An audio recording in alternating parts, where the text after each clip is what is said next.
shiny hair, this beard that's growing ever so long. Wait till he runs for office again, and we'll see him looking like a slick, just like the rest of the politicians. I do advise if you run for office to keep the long hair. That's something that makes Austin weird and exciting, Clay.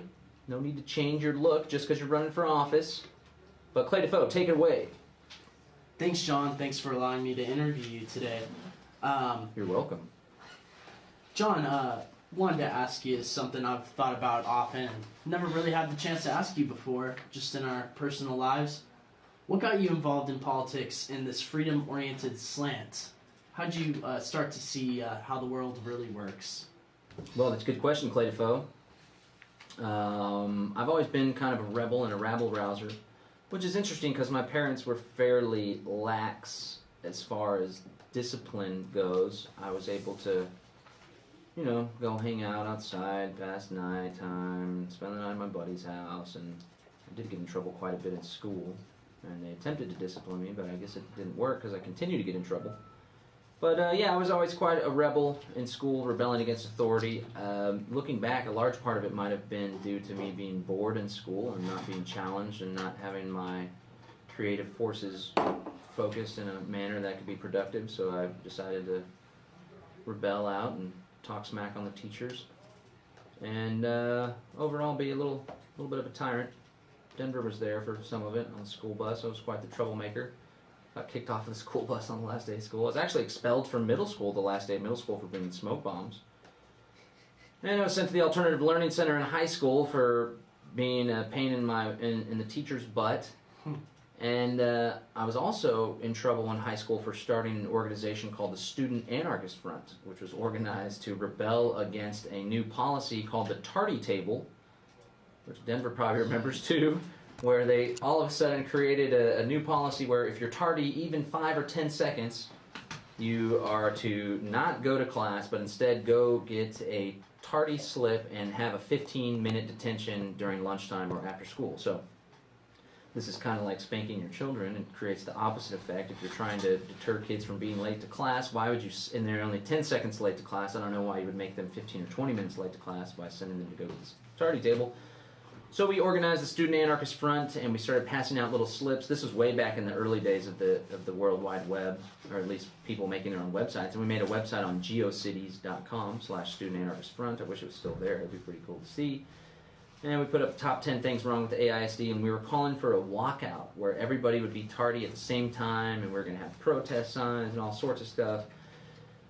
But I was pulled out of class by Principal Kent Ewing at the time, jerked me out of class and told me, you know what, the FBI has files on people for doing stuff like this. And this was shortly after Columbine. They made it seem like we were creating an environment for another Columbine to take place. So, long story short, I cowered out and I didn't move forward with the protest. And they said, your punishment will be based on how many people show up to the protest, so we canceled the protest.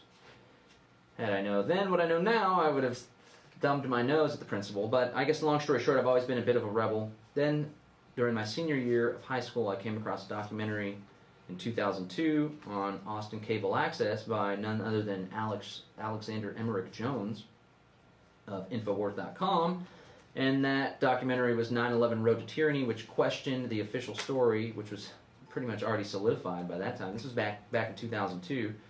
Questioned the official story about what happened on 9/11, and also the movie outlined the growing American police state, and that's something that really stuck for me. So for the next few years, I simply became what many people call a Jones drone, and I regurgitated that everything old Jones was saying and pushed that out. And I got to tell you, for people to think it's weird and controversial to discuss the idea that possibly the United States government or the Central Intelligence Agency or other British and Israeli intelligence agencies had a role in carrying out 9/11, talk about it 10 years later, it's still controversial. Imagine talking about it the year after it happened. And I was seen as a heretic and all that stuff. So essentially that's how I got involved in politics and questioning my government. And well, it's not my government. I never signed up for this government, nor did I sign any social contract, or nor did I agree to be under the authority of the U.S. government, state of Texas, or the city of Austin for that matter. But I began to question the way that reality was being presented to me through the media, through my schooling, and began to become an independent thinker. And from there, it was just an uphill road, not a downhill road. which led me to Ron Paul and libertarianism, and here we are today. Tisk, tisk, tisk, John Bush. Jean-Jacques Rousseau, who wrote The Social Contract, would be very disappointed in me, sir. Yeah. Well, that's pretty heady stuff.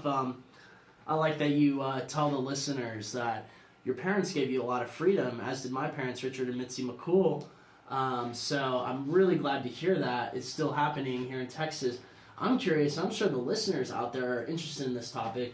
The listeners want to hear more about the personal side of your life. So just real briefly, in 1 minute, if you could keep it short, please, tell us maybe some story or something about your childhood, even before you were in middle school and high school, about growing up in South Austin.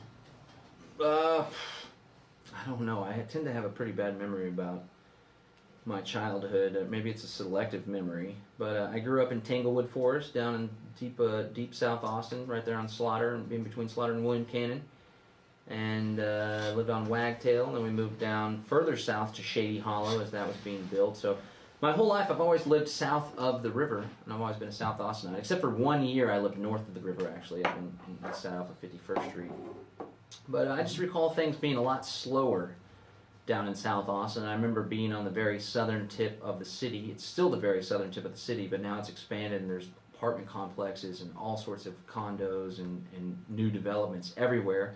But things were definitely a lot more peaceful back then, and there was less of a rush and less of a hubbub. And I think Austin, even, I was too young to really soak it up and absorb the Austin culture, but I can definitely tell a difference in the speed of things around the city. Things were a little bit weirder and a little bit slower back then, a little bit more relaxed. Things seemed to be a little intense. And unfortunately, I believe now that the City Hall is really driving a lot of the change that we see in the city of Austin. And while there's still many beautiful things taking place here in Central Texas, and there happens to be a mass immigration to Austin. Yes, sir. Liberty activists, checking out LoneStarLibertopia.com. But I think the city, unfortunately, is changing for the worse, and it's not the Austin that I grew up in. It's becoming more corporate. It's becoming more like California, and I think the city council has a lot to do with that, unfortunately. I completely agree with your spot-on assessment, Mr. Bush. So let's flash forward to the year 2008. Saw a video a couple years back of you speaking to the Austin City Council, speak of the devil, and you're talking about the Imagine Austin Comprehensive Plan, which is now, a few years later down the road, 4 years later, was approved, and now it's being implemented. This is in autumn, I believe, 2008, and it's a funny video. You can tell Mayor Will Wynn, for our former mayor, being very scared of you. So tell me, John, this is one of your first videos that went viral. How did you become successful in your activism in the liberty movement? I think it was just persistence and consistency, and I've always been one to speak my mind and speak my beliefs no matter what people may think. Well, to give a caveat to that, of course, I'd like to speak in terms of people's interests, and if I'm speaking in front of a crowd of socialists, I'm not going to talk about the virtues of capitalism. Rather, I'll talk about how the state decreases our ability to increase our standard of living, and the state actually harms the poor, so on and so forth.